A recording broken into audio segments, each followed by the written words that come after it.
On attaque ces 60 mètres carrés de faux plafond en commençant par l'ossature métallique. On colle, on cloue, on visse les lisses clips en périphérie des murs et on marque l'emplacement de toutes les fourrures. On part sur des chevilles laiton et tiges pour soutenir les cavaliers. Franchement c'est assez long et fastidieux, surtout l'étape de mise à niveau des cavaliers, mais c'est essentiel si tu veux un plafond bien droit. On peut ensuite venir découper et clipser les fourrures au plafond et on enchaîne ensuite avec la mise en place de la laine de roche. Et là c'est super satisfaisant, tu vois vraiment le travail avancer. Arrive enfin le moment qui nous intéresse le plus, les plaques de plâtre. Mais avant d'avoir la satisfaction de les poser, il faut bien les monter au deuxième étage.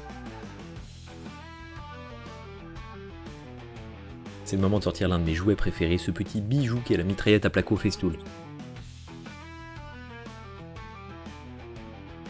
Tiens, petit aparté, tu marques tes points lumineux au sol, et avec un laser, tu retrouves l'emplacement précis au plafond, t'es sûr de pas te planter dans tes trous. Et ensuite, c'est pas compliqué, y a plus qu'à dérouler.